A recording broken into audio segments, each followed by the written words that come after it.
The lazy girl and the diligent girl. There was a house in a faraway villahea house where lived a husband and a wife. Both of them had one daughter each from their previous marriage. The wife loved her daughter a lot. She gave her new clothes to wear and never asked her to do any work. Her daughter thus became very lazy. She would sit around all day doing nothing but admiring herself. On the other hand, the wife treated her stepdaughter very poorly. "Why are you sitting here? Get up and clean the house." "But mother, I cleaned the house just this morning." "Don't argue with me, just do as I say." "Yes, mother." The wife would make her do all the work, and yet the girl never complained. She would do the same work over and over again and never get tired. Her father watched it all. His heart ached for his daughter, but he could not do anything. Over time he had become too weak and stayed unwell. "My sweet daughter, I am so sorry. I can't give you anything." "No, father, don't be sorry. You loved and cared for me all my life. It's my turn now to take care of you. Will work and earn a lot of money. This is a difficult time for you. It will be over soon." The wife was quietly listening to all of this. "Why didn't I think of it? I should send her out and make her work with a wealthy family. I will send her away to earn money, and whatever she earns will be mine, and my daughter will then have the life I always wanted." "You are right. Your father stays ill a lot, you know, and then there are other expenses. Why don't you go out and work with a wealthy family? You could be a good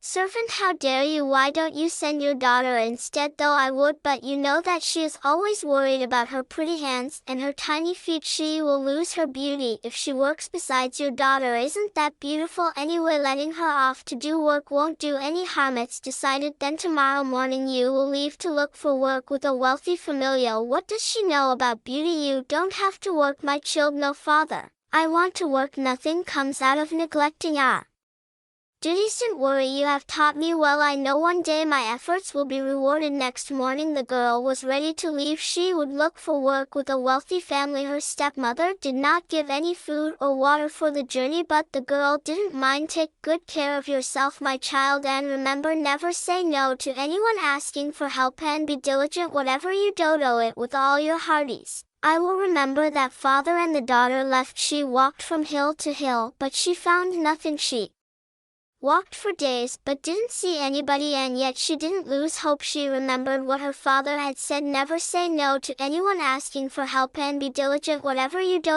it with all your heart." Right now I have to focus on finding work. That's what I have to do, and I will do it with all my heart, no matter how long it takes. I will not give up. A little ahead she came across a talking trike. Was completely dried up. "Hello girl, you seem to be going somewhere. Will you help me in getting rid of my dry branches? I will do you a good deed in return." "Oh, of course." The girl then climbed up and broke all the dry branches with her hands. She didn't stop till the tree was completely clean of dry twigs and ready to grow new leaves and fruits. The tree thanked her, and the girl walked a little further. She found a dying vine. Just beside the vine was a strange-looking spade. The vine spoke to the girl. "Hello, will you plow near my roots? I will do you a good deed in return." The girl took the spade and began to plow. She plowed and plowed till her palms were sore. "Oh, your hands must hurt. That's all right, they will heal. You were in need, and I had to help you." The vine thanked her, and the girl walked ahead a little further. She came across a broken oven, and it called out for her. "Little girl, will you clean me and make me tidy? I will do you a good deed in return." The girl saw that the oven had a lot of cracks. She thought for a while. She then brought some mud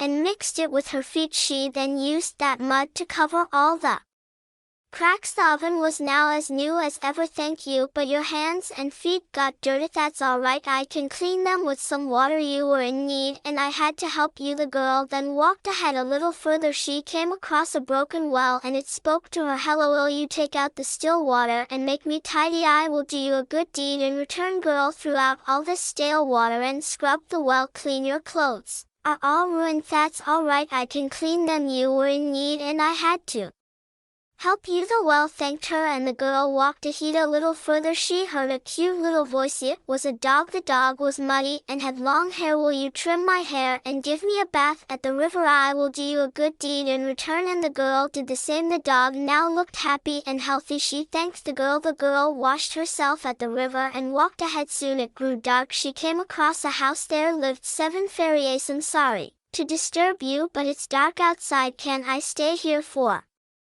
"The night, where are you going? I'm looking for some workies. That's so why don't you work here? There are 7 rooms. You will have to clean all the 6 rooms every day, but remember, never enter the 7th room. Do you agree?" "Oh, I am so grateful. Thank you. I will do as you say." And so the girl did. She woke up every day and cleaned all the 6 rooms. She never looked at the 7th room. A year passed and the girl had earned enough money. She wished to return to her ailing father. "Before you leave, tell us, weren't you curious about the 7th realm? My father taught me to always follow my duty. For as long as I worked here, my duty was to obey you. We are pleased with your honesty, child. Your diligence has impressed us. Come with me. It's time for your reward." The fairies took the girl to the 7th room. There inside were heaps of gold and silver coins. "Go and roll over those coins. Whatever sticks to you is yours." The girl did as rolled over in the heap of gold coins, and then in the heap of silver coins she shone like a star. As all the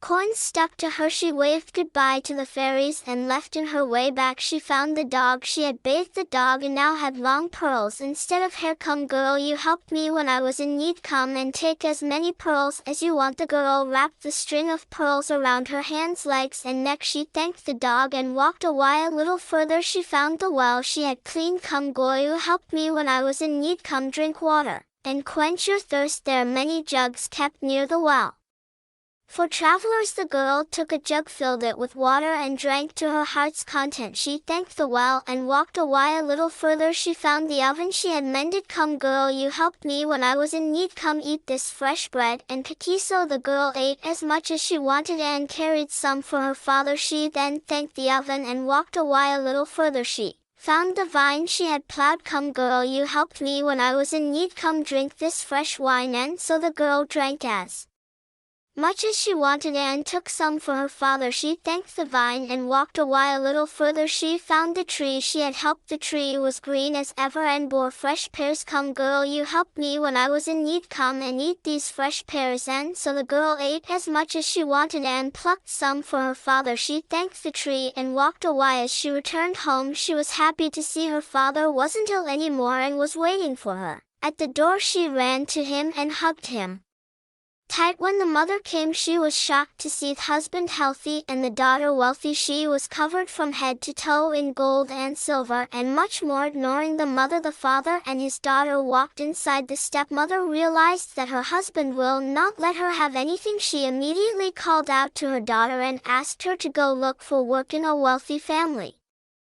"Listen now, you have to earn more than her. I got faith in you. She got pearls. You will get me rubies." The daughter waved goodbye and began to walk. She hadn't walked long when she came across a tree which was completely dried up. The tree asked her to help get rid of its dry branches in return of a good deed. "Ugh, are you serious? I will not dirty my clean hands on my pretty feet for your dried branches, no matter what." And she walked ahead. A little further, she came across a dying vine which asked her to plow near his roots in return of a good deed. "Under this burning sun, you will not dirty my clean hands and my pretty feet for your dying roots, no matter what." And she walked ahead. A little further, she came across a broken oven which asked her to mend it in return of a good deed. "I will not dirty my clean hands on my pretty feet, no matter what." A little further, she came across a well which asked her to clean her in return for a good deed. "You are a well of water. Clean yourself. I will not dirty my pretty hands on my pretty feet, no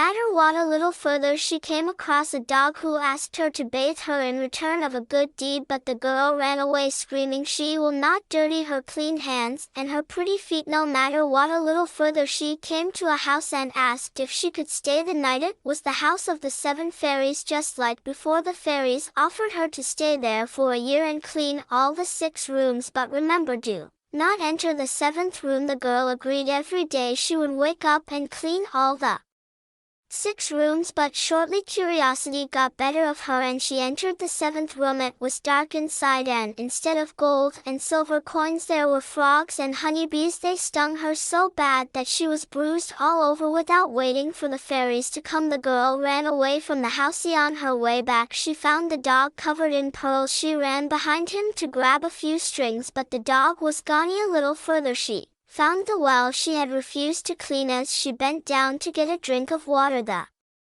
Water slipped further down to go out of her reach. A little farther she found the oven she had refused to mend. There was fresh bread and cake near it, but when the girl tried to touch the bread it burned her hands. A little further she found the vine she had refused to plow. She was very thirsty, but the vine did not let her have a drink. A little further she found the tree she had refused to help. It was full of green leaves and fresh pears, but as she tried to reach the pears the tree grew taller to go out of her reach. The girl then walked away back home. Her mother was standing at the door hoping to see golden rubies, but her daughter returned covered in bruises with her clothes all dirty. You see now, laziness doesn't pay you anything. Only a humble and honest heart will be rewarded. You have no place in this house anymore. You must leave. The wife and the daughter left the house. The father and his diligent daughter then lived happily ever after. Do you still like today's story? If you like, please remember to subscribe to this channel and click the like icon. You can receive notifications and hear the latest stories as soon as possible. Good night, my baby.